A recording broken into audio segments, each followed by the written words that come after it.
Boutique bijoux d'or Mossi Elengi. Boutique bijoux d'or Mossi. Voilà, couleur riche. Boutique bijoux d'or Mossi. Boss, voilà, couleur riche. Boutique bijoux d'or. Boutique bijoux d'or Mossi Elengi.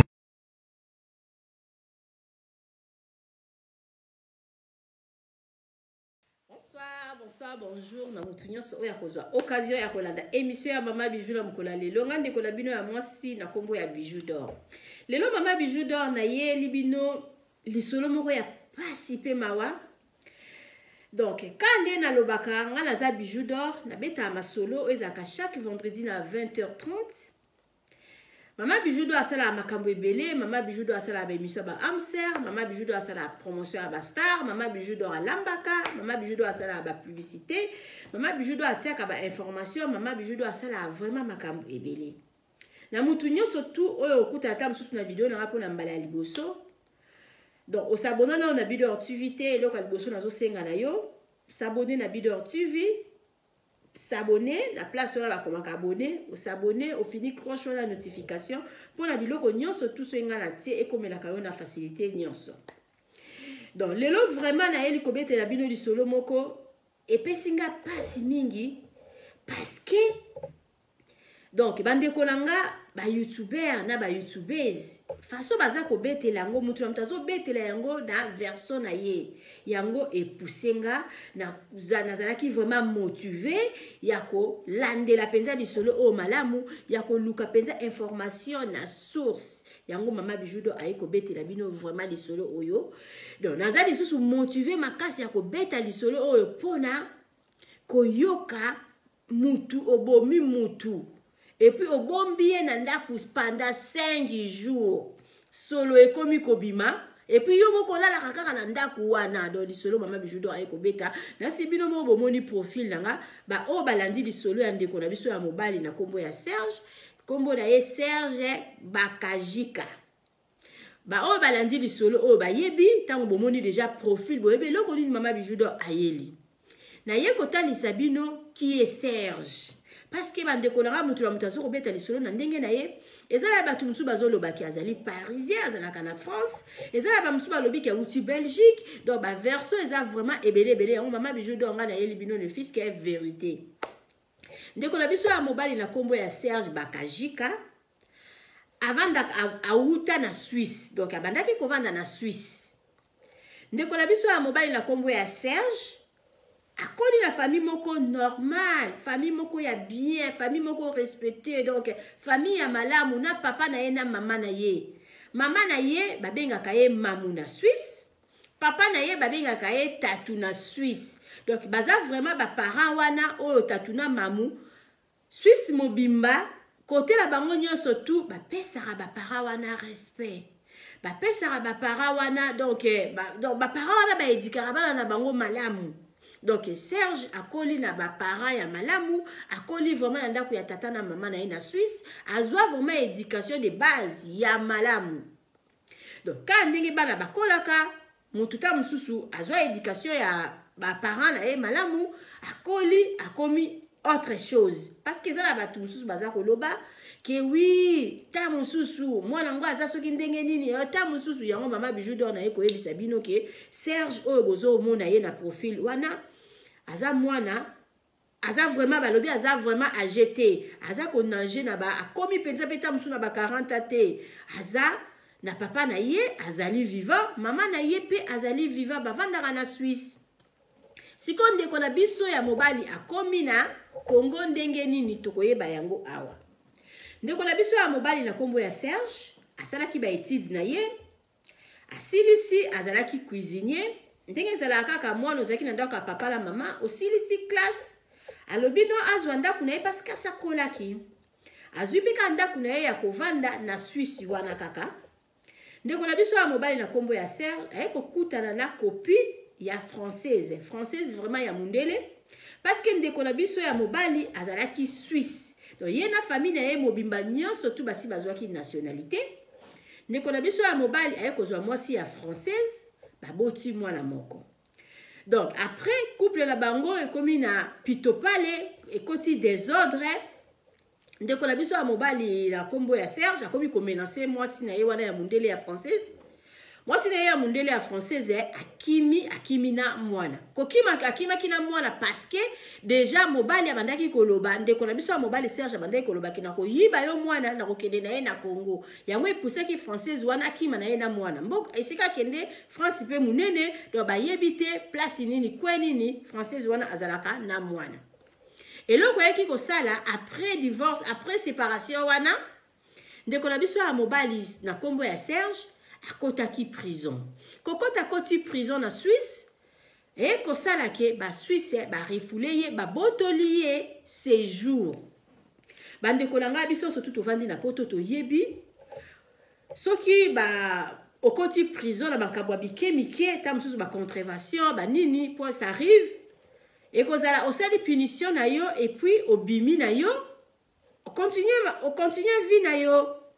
mais oyo siko ezako kamwa elo kezo ko kamwa sabatu ndeko na biso ya mobile na kombo ya Serge oyo abomi mwasi na Congo akota ki prison na Suisse kokota koti prison na Suisse olika ba Suisse ba bimisa ye bo ete ba Suisse ba bimisi na refoulement mbala moko na Congo na koboto la ye donc nationalité suisse. Yango wana batu baza kokamwa parce que batu bayebaki même pas kende ko na biso ya mobile na kombo ya Serge akotaki prison parce que wana ezalaki kaka secret ya famille na bango batu bayebaki yango te batu baye koyebaki akotaki prison kaka tango événement oyo ebimi na Congo de batu baye koyebaki ah bon avant kende Congo azalaki nde na prison ba refulaki ye ba botolaki ye nani ba botolaki ye nationalité batu baye koyeba yango kaka déjà tangu bon likambo oyo ya munene oyo esalami na Congo ndi batu baye koyeba donc ndeko na biso ya mobali na kombo ya Serge avant kende Congo akotaki prison ba refoulé ye ba botoli ye nationalité suisse akomi na Congo kokenda kendeki Congo papa na bango asombaka ndako na ye na Congo akomaki kovanda na ye na ndako na ya papa na bango na Congo kuna e kosala ke baye kokutana na mwana mwasi oyo balobiki azalaki avocate baye kokutana na mwana mwasi wana ndenge bakutanaki na mwana mwasi wana na ngana yo mutu ozotala nga toyebi te toye koyoka kaka ke mwana mobali moko boye na kombo ya Serge abomi mwana mwasi ezalaki bongo donc mwana nani ndeko na biso ya mobali na kombo ya Serge mama Bijou alobi aza vraiment agité c'est là ba information oyo nga nazwi donc c'est là ba information mama Bijou azwi aza mwana moko akoli malamu akoli vraiment na maboko ya mama na ye na papa na ye et puis na éducation ya kitoko et puis ba parents na ye baza ba parents moko bazalaka respecter makasi na Suisse donc source ya ndeko na biso ya mobali Serge yango wana na Suisse azalaki mal vite na Suisse azalaki malamu lokola mwana nyonso tu tiko koma la Congo na ndenge ba à partir déjà ya Suisse ndenge bakangaki ye ndenge ba refulaki ye batu baza komi tuna eloko nini e arrivaki parce que mwana kolaki malamu donc akolaki lokola ka mwana nyonso tu ndenge akolaka mama Bijou na ye kobeta masolo oh parce que ça vraiment important na beta yango parce que koki ko arrivele yo muto zotala ngai koki pe ko arrivele ngai surtout toza baboti donc bana baza kokola mwana koki kokende na ye congé ake kokuta na mwasi kuna na Congo mwasi oyo ake kokuta kuna na Congo bayebani penza te tamsu mwasi ngaza na ye mwasi ya misala mabe mwana ke atombe na mwasi ya bongo bandeko oyo pe baza na Congo romona ka mwana mobali boya uti na ye poto auti Suisse auti France auti Belgique auti Allemagne oyembala moko olingi ça o vérifier ça oyeba esika nini mwana mobali auti parce que ndeko na biso ya mobali na kombo ya Serge autaki prison eloko asalaki na prison oyo azalaki na Suisse ngana yo toyebi te batu bayebi ezali kaka ba ndeko na ye famille na ye mutu bayebi eloko nini oyo ndeko na biso ya mobali asalaki oyo etindaki bakanga ye parce que yo oza na o cuisinier oza na wana makambo ya kolamba okende kokota prison na likambu nini yango na eloko sikoyo vraiment mama Bijou do aza kokamwa eloko nini esalaki ke ndeko na biso ya mobali azalaki na vie ya malamu na kati ya ndako na bango lokola bana nyonso tu azwi mwasi ya française baboti mwana kobota baboti mwana couple esimbi te bapanzani mwasi akimi na mwana. Après nani ndeko na biso ya mobali na kombo ya Serge aye kokota prison, kokota koti prison ba refoule ye ba botoli nani séjour mutu na ye je crois pas ezalaki lisusu malamu ake kokende na Congo verso mususu bazolo bake mona mwasi wana azwaki zemi mwana mwasi la lingi kobota ye alingi te eza batu mususu balobi te mwana mwasi wana alobaki balongola ya alobi balongola te do ba verso ebele d'abord pona kotala d'abord mutu aza na zemi ezalaki eloko esengo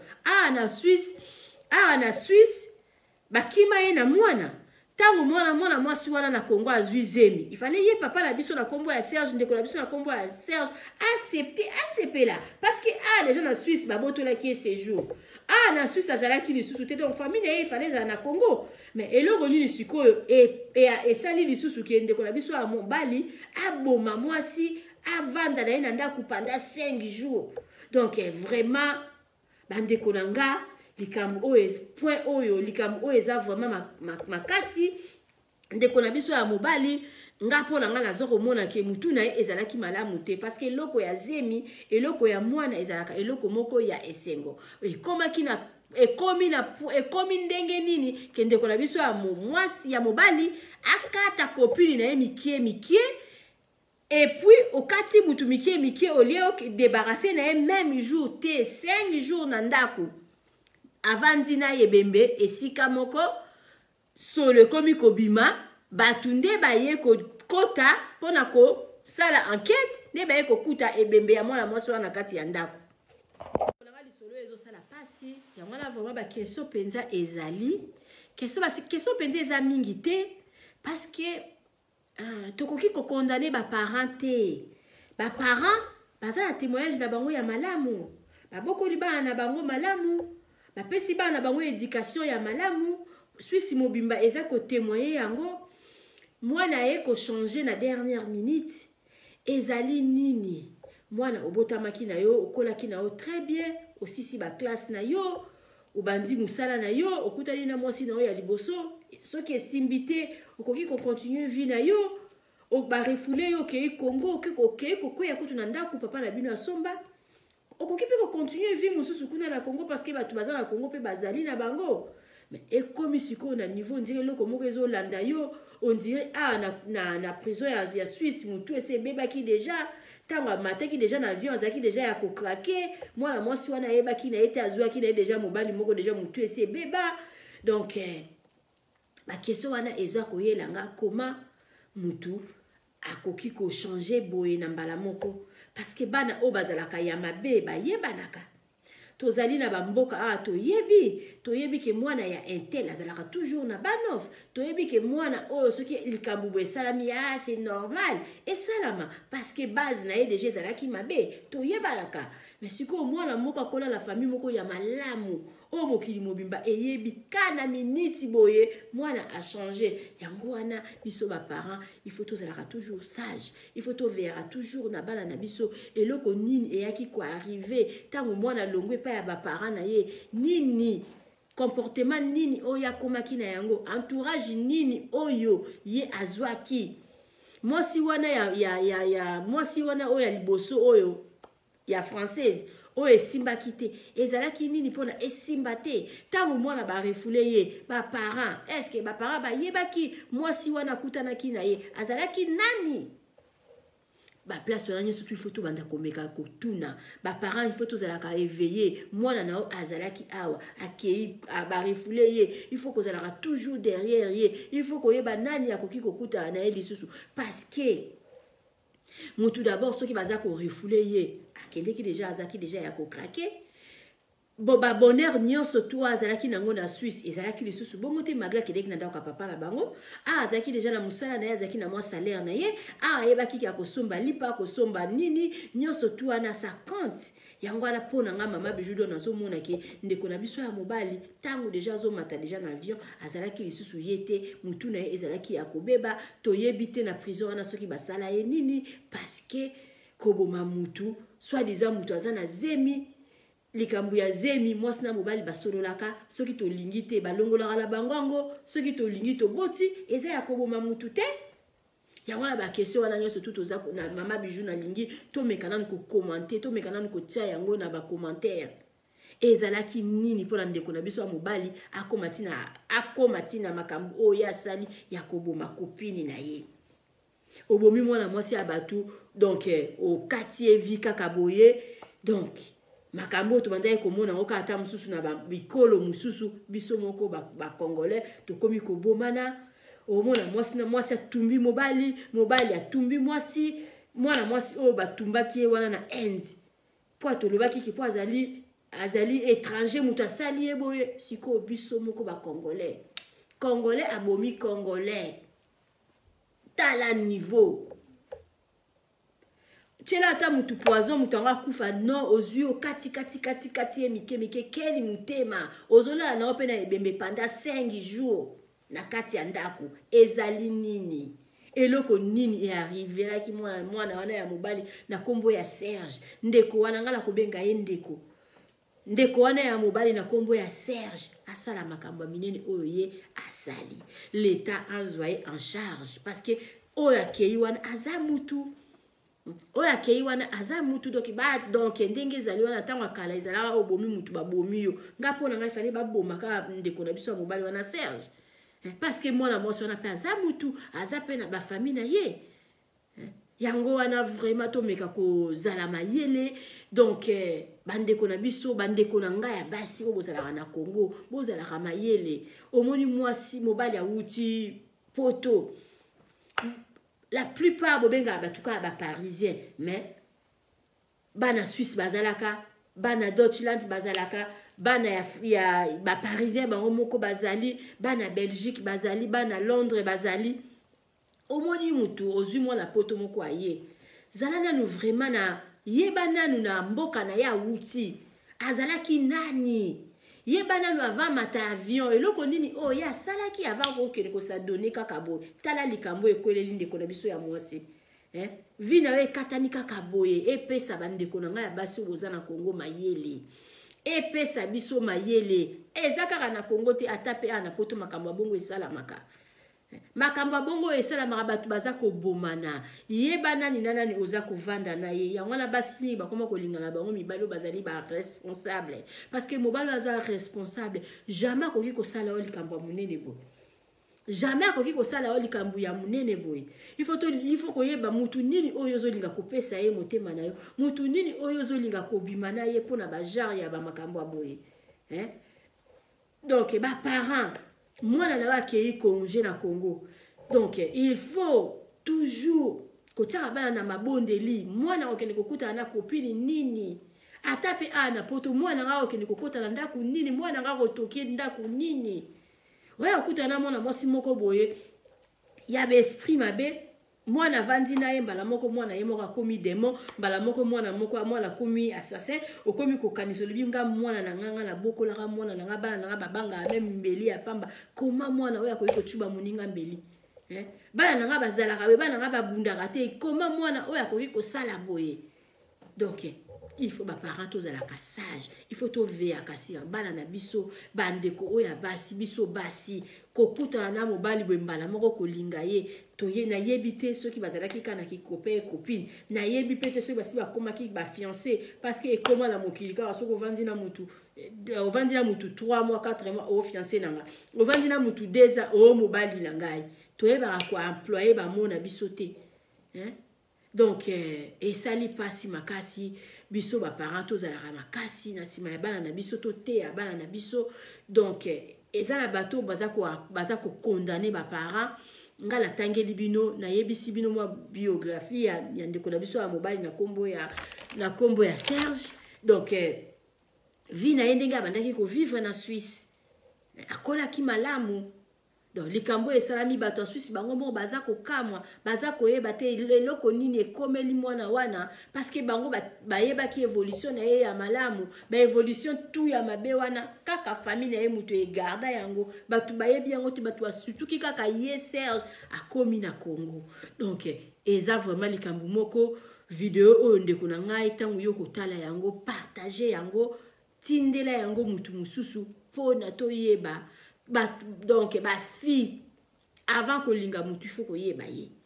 parce que moi mwasi osoki oyeba ki mobali oyo ki mobali nazo ko vivre na auta ki prison ba prison wana batu bakotaka wana boyebi te prison wana mutu na kotaka kotela ki asala ki nini mutu uti prison kotaki na prison na biti nini o mokili mobimbe yebi te point d'interrogation akotaki prison wana pona likambo nini tamusu pasalaki ngakutu na yekolo batamusu te parce que Suisse a botolier séjour Suisse a botolier séjour, Suisse a botolier donc nationalité. Donc denga voyager qui wana zaki na nationalité té. Avant pas botolo nationalité, il faut ça la quelque chose. Allez yo pe mwana mwasi ovanda na oka na Congo boye, omonika mutu moko awuti poto, allez yo wana bolingo bokomiti na niveau ya bazemi. Oyebi eloko awuti ko sala te, assassin akokipe ko ya kolinga yo. Donc azana ba milimo na ye ya mabewa awuti na ngwa matina ngona avion aye azomona yo ka lokola démon tamsu tango azokata yo kanisi azokata na entaba nzoka azokata moninga na ye mutu donc to zala vraiment na bokebi avant ko linga mutu il faut ko yeba ye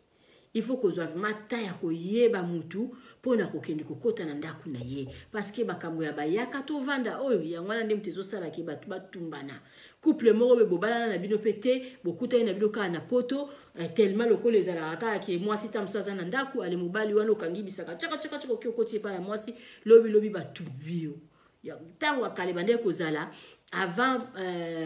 batu babalana il faut ba famille ba yebana mais siko ezala lisusu te ovanda na mwana mwasi batu na ndaku 4 ans 5 ans mais ba parents na ye ba yebi yote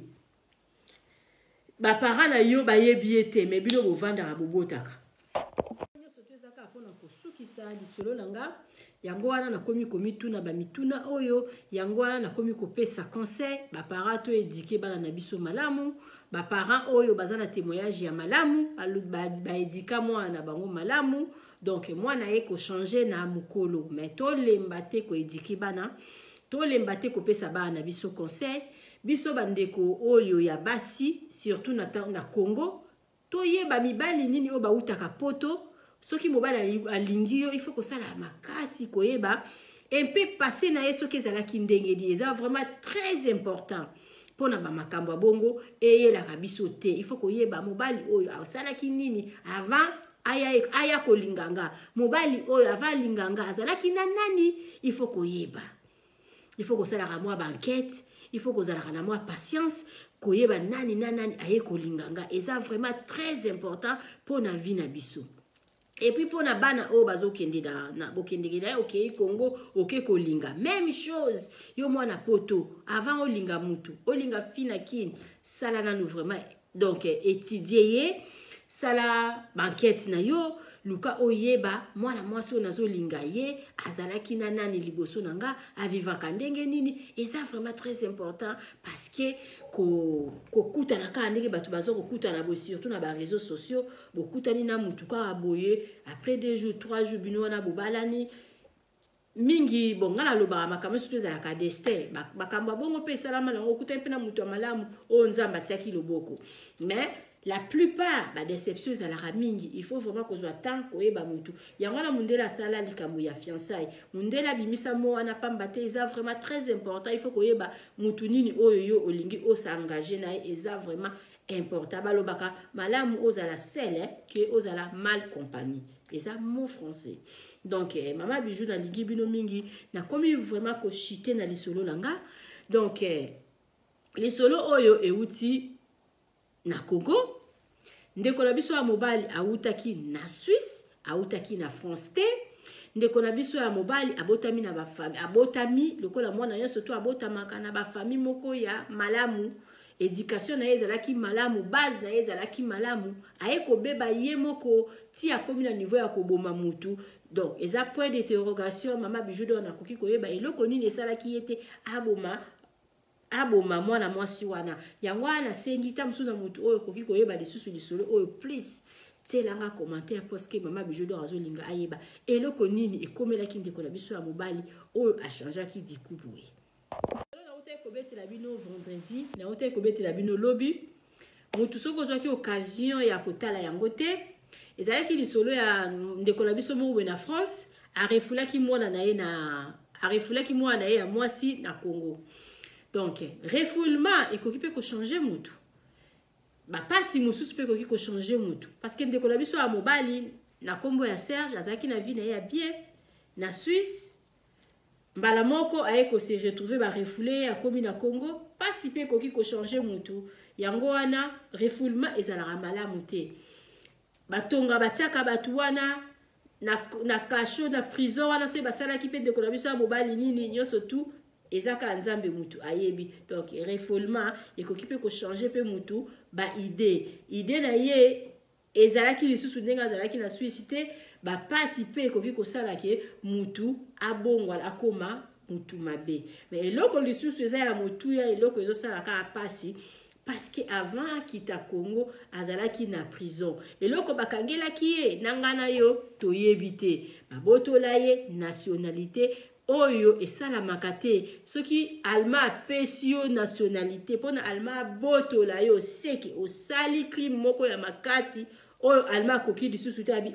pesa biso mukanda na biso. Na lingi bino mingi bozala toujours na Bidor TV bozala jamais de si biso tobeta masolo pesa ba conseil. Donc conseil nanga ezaka kaki avant kolinga mutu il faut koyeba ye. Il faut koyeba kosala makaso yeba mwa passé na ye. Alekaki wapi liboso nanga azalaki na nani, c'est très important. Azalaki na nani avant ngai autaki wapi avivra ndenge nini nyonso to anezo sala bien na ba vie na biso. Bozala toujours na Bidor TV bozala jamais de si. Maman Bijou d'or na lobby. Partage na yo ko sala nga bien, partager, tia commentaire na lisolo o magliza lisolo ya pasi. Bon la ndenge nazo seka boete ça fait mal. Eza lisolo o na uta ko beta ya mwana o Jenny o ba refulaki ye. Tam nazo beta yango vraiment na bande ko yoka pasi makasi parce que naza mama moboti. Ndenge moko pe o esalinga pasi parce que naza bande ko mibali, naza na bande ko ya basi et puis nga moko naza être humain. Donc bozala toujours na Bidor TV. Donc bozela masolo mama Bijou d'or abetaka. Mama Bijou d'or asala ba promotion, ozala bezo basala la promotion et loko contacter nga na osala la promotion et loko ndenge olingi. Mama Bijou d'or nazala na émission na nga ya tosambela elongo o ekambami na ndeko na biso ya mwasi na kombo ya mama Bea. Ezala ka chaque dimanche na 19h boya ka tosambela parce que balobi sans nzambe mobulu. Donc mbote na ba mosi nyonso esika bozali. Mbote lisusu na baba copine na ngai sika bozali. Mbote na mutu nyonso tu oyo ayebi Bijou d'or. Mbote na babone na nga na linga bino mingi parce que sans bino mobulu bino mutu kopesa nga makasi ya kovanda bopona koya kobeta masolo. Donc mbote na batu nyonso tu bopesi biso confiance oyo bokende na maison de passage na biso eza na Matongi na Iribu A37. Mama Bijou d'or alobi tozala vraiment na ba place mingi te. Soko za bezo sala séjour na yo na kin.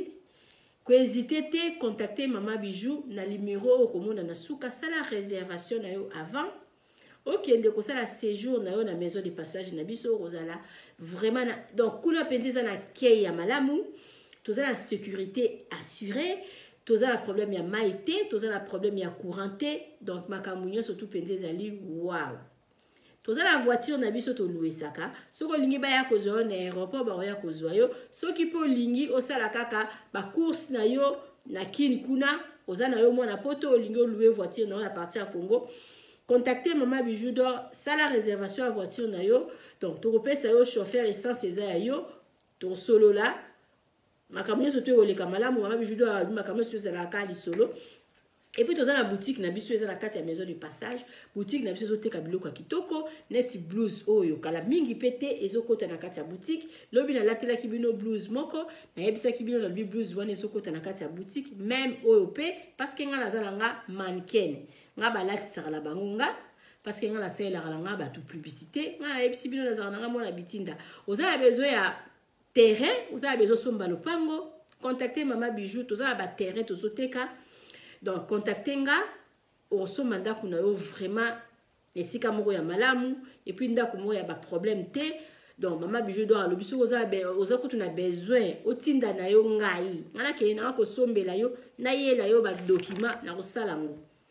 Tindanga na sombelo nda kuna Congo, ou bien pesa ngambongo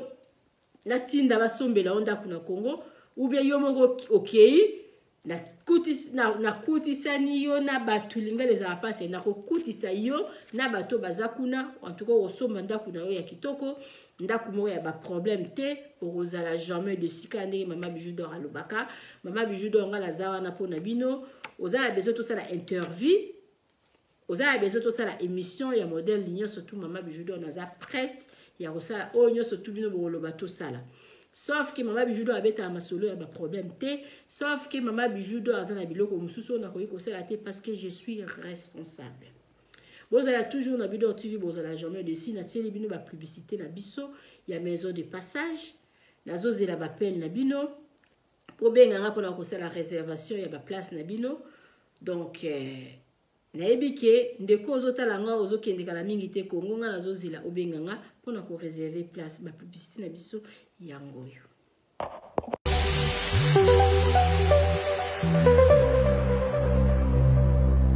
Obisonyo zona bilore boutique Tokota na bisoto lata Voyant simba mbogartala Hey! Ezali na ndenge na yo mwani Balobi tokota lelo obisonyo zona bilore boutique Tokota na bisoto lata Voyant simba mbogartala Ayezali na ndenge na yo mwani Matonge, maison de passage Nabiso, maison de passage Nabiso ya Goyo, maison de passage Nabiso ezana ba climatiseur, ezali climatisé, maison de passage Nabiso ezana Matonge na Irebu A37. Maison de passage Nabiso, tozana ba appartement où ezali ya 2 chambres, salon, cuisine. Tous les 2 chambres, on est dans la toilette na kati. Maison de passage na biso tozali na appartement. O ezali kaka salon, salle de bain, chambre na cuisine. Tozali lisusu na appartement na biso o ezali appartement ya pamba lokola chambre na toilette. Toilette na odo salle de bain na ona kati. Chambre o ezali ya pamba o ezaka na salle de bain okoyamba bapaya na yo na kati. Chambre o ezali chambre salon cuisine salon ezali ya munene comme okoyamba bapaya na yo na kati comme okoki koyamba bapaya na yo libanda. Mai na biso ebimaka kitoko. Courant na biso toza na balune ebele. Toza na groupe na biso soki courant ekeyi totie essence na kati ya groupe. Ndako na biso ezali sécurité, ezala sécurité ya makasi. Maison de passage na biso na Matonge toza kobengisa bino. Mwana nyonso tu ya poto. Benga numéro oyo ozomona. Réserver place na yo pona ozwa place na yo ya kolala. Na kati ya maison de passage na biso tozali na boutique. Boutique ko bazoteka ba du verre, bazoteka nyonso tu na kati ya boutique wana. Tozali lisusu na nini voiture autotie na disposition na bino batu bozoya na kati ya maison de passage na biso auto bengi yango Bidor. Contactez Bijou d'Or TV. Contactez numéro oyo moni, réservez place na yo. Ozwa place na yo avant parce que ba place na biso mingi eza kozala toujours occupé. Benga avant zwa place na yo okozala jamais déçu. Merci.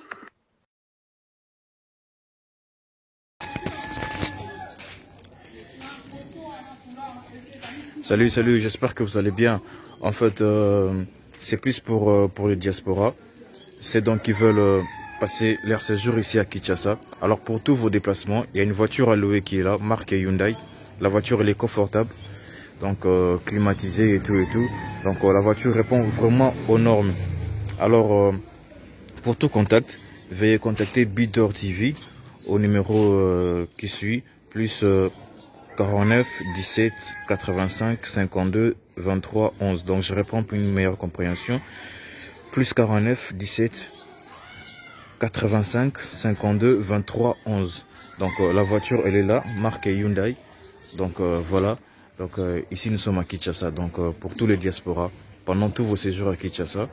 Voilà, la voiture, elle est là pour vos déplacements et tout et tout. Donc, partout où vous voulez y aller, la voiture, elle est là.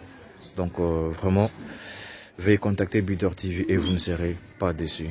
Merci et bye. Oui, botali, vidéo na biso, il y a publicité, voiture na biso eza na Congo, motolingo kende na yo Congo, contactez Builder TV na voiture oyo tu komona okozala jamais déçu parce que Mama Bijou d'Or alobi eza po na biso ba diaspora. Mama Bijou d'Or naza na besoin ya ba partenaire. Yo partenaire place aux alliés, contactez Mama Bijou d'Or. Mama Bijou d'Or a besoin de micro, Mama Bijou d'Or a besoin d'un ordinateur. Vous savez là na musala nanga soko lingi au soutenir Mama Bijou d'Or na musala na ye numéro nanga ezawana. Merci.